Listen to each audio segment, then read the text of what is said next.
Hey YouTube, Saint Frank here. Today, for our Friday video, I wanted to talk about something that was big news in Major League Baseball this week, and maybe to some people it's like a really controversial issue, but Major League Baseball on March 28th or May 28th officially recognized the Negro League players' statistics in like the history of Major League Baseball. Like it counts as among the stats of Major League Baseball, and this is a pretty bold move by MLB. There's going to be a lot of people that get triggered by it. There's going to be a lot of people that applaud it, and I just wanted to share my thoughts on it and kind of like, I'm trying to do like Friday episodes about stuff that's been on my mind during this week that's related to these hobbies and stuff, and sometimes not even related at all to the hobbies. So those players, they didn't have a chance to play in Major League Baseball until Jackie Robinson broke the color barrier in 1947, and the greatest of all those players was Josh Gibson. And I was looking into Josh Gibson today because he is now recognized as the all-time batting average leader at 377, ranked ahead of Ty Cobb. And Josh Gibson was awesome.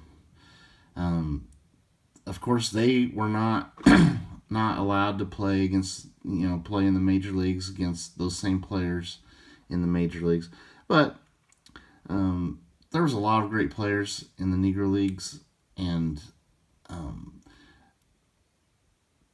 there had to be a lot of detailed research to find out like some of these stats, because apparently there weren't like a lot of detailed stats kept back then in those leagues, but statisticians and historians were able to figure out a good idea of Josh Gibson's stats against top like the Negro League opponents, and his stats were really good. Now, to be fair, they did not count there was many times where some of the Negro League teams would play like semi-pro teams and stuff like this that were not at that same top level of play, so they don't count those stats, but they count all the stats against the Negro Leagues, which is recognized as a major leagues by Major League Baseball.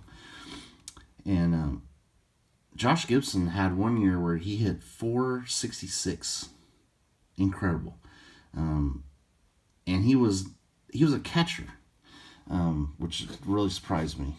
And we know, like in today's game, catchers, a lot of times their premium out there is to catch and to frame balls, and if they do anything at the plate, it's a bonus. Back then, Josh Gibson was the greatest player in baseball, and he did it as a catcher. And the catcher is hard on your legs, hard on your knees. So he did all these incredible stats by playing one of the most demanding positions out there on your body on the baseball field. And he didn't just hit for average. This guy, he hit for power. There's stories that he's hit 500-foot home runs, 550-foot home runs, plus hit balls out of Yankee Stadium, fair balls out of the stadium in games that he played there. Just really cool. And I do have a Josh Gibson Gypsy Queen card. Gypsy Queen sometimes will include some of the Negro League players in the short prints, and I definitely have a new appreciation for that card now that I've kind of looked into Josh Gibson more. And hopefully a lot of people are doing this now, taking another look at what these Negro League players were able to accomplish in the highest level that they were allowed to play. pretty incredible. I mean, I've always had a huge appreciation for Satchel Paige, but he did get to play in the major leagues. You know, didn't get to play his prime years there, of course, but he got to play, and he does have major league cards, which I definitely need to track down some of those. I do have a Satchel Paige Gypsy Queen card also. But yeah, Josh Gibson. I'd heard of him and knew he was awesome, but didn't realize to that level. It really shocked me whenever Topps Now put that card out. It's like, wow, he had a 372 career average. I had no idea. And this is the cool thing, is people are starting to be able to recognize, it's being more publicized, I should say, of what these players did in those leagues back then.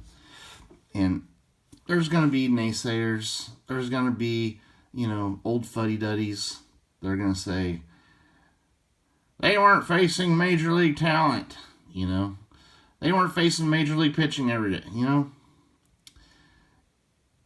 No, they weren't facing major league pitchers, but they were facing the Negro League pitchers. And you can also look at it this way. The major league players were not facing the Negro League players. I mean, so it really was a split league. And it was done out of, this racism, this old school, not old school makes it sound like it was an unfair barring of the non-white players from Major League Baseball.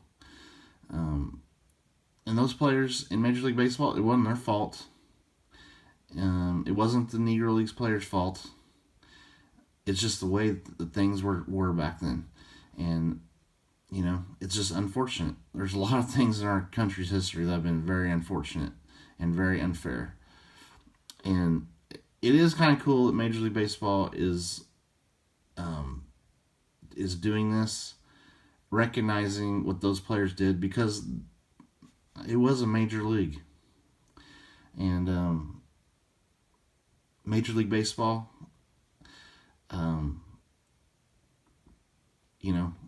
their records are so revered. Well, you have to look at the players they didn't allow to play there too, where they formed their own league that was obviously very good, because these players flourished in Major League Baseball. But yeah, it's a controversial subject because it involves race, and I try to avoid controversial subjects on this channel, but it's been on my mind. It's like, man, is this the authentic channel or is it not? If I don't give my thoughts on this, that's big news this week. Anyway, I did want to show these boxes because I'm pretty sure a lot of these Topps Chrome Platinum sets feature, players from yesteryear, also with the current Major League players. So you get a lot of the old school Major League players. Also, I think there are Negro League players. Don't quote me on that, but I'll have to look through the checklist. But I guarantee you, in the future, Topps will do a better job of including those players. Like how they put out Babe Ruth cards and sets.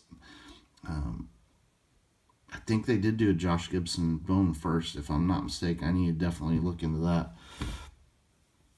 Like how they did the Tom Brady Bowman first. They did a Babe Ruth Bowman first. It's kind of gimmicky, but also kind of cool. And they're short printed. There was a Roberto Clemente one too, I believe. Anyway, it's very tough to get those cards, but it would be a cool collection put together. But I did want to end this and talk about Josh Gibson a little bit more. The tragic ending of Josh Gibson. This is something else I learned today, and it gives me even more appreciation for what he did, is that he died when he was 35 years old. And you look at, that's still playing in your late prime. He still had years he could have played. But when he was 31, he developed a brain tumor. And he refused treatment to have this brain tumor removed, and played another 4 years, in and out of the hospital dealing with headaches.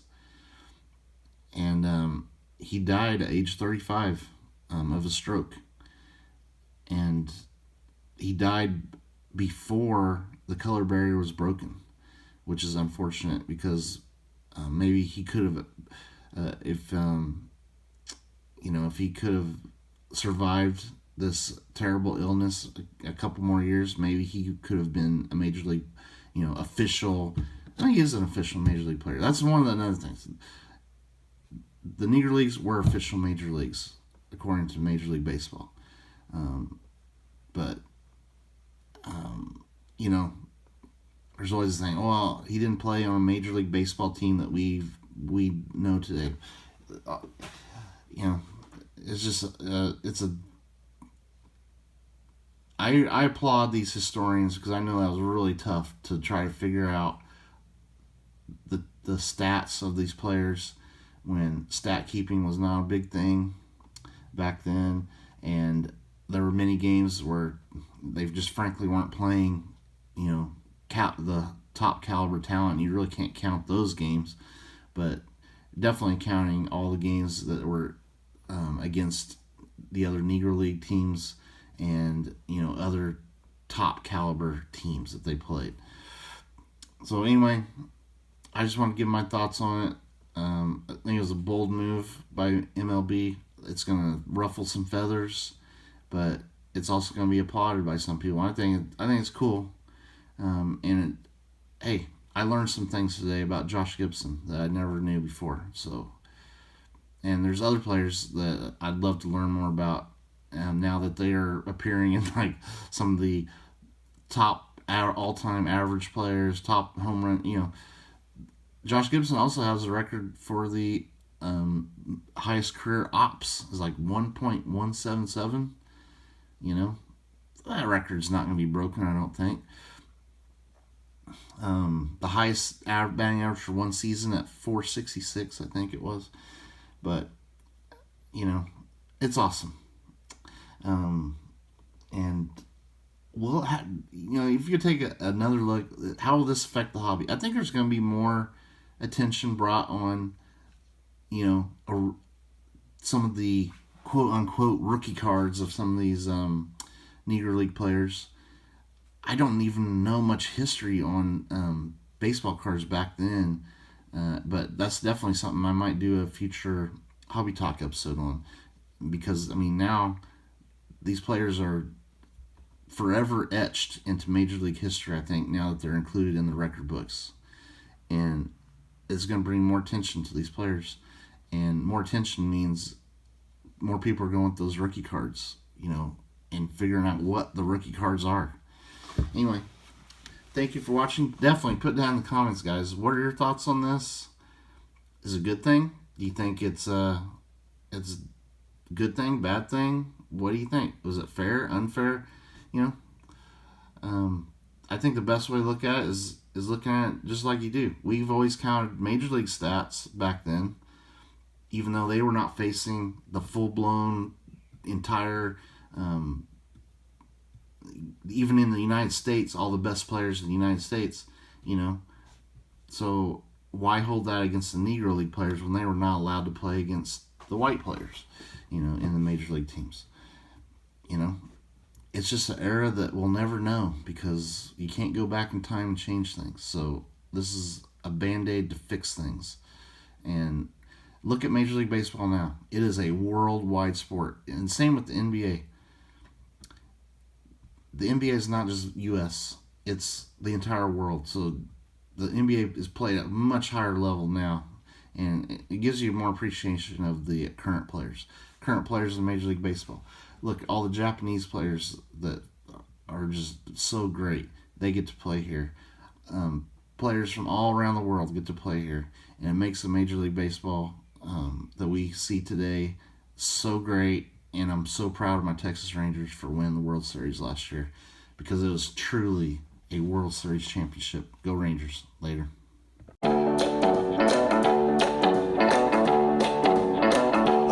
like paint pots and I cannot lie. You are the brothers I can't deny.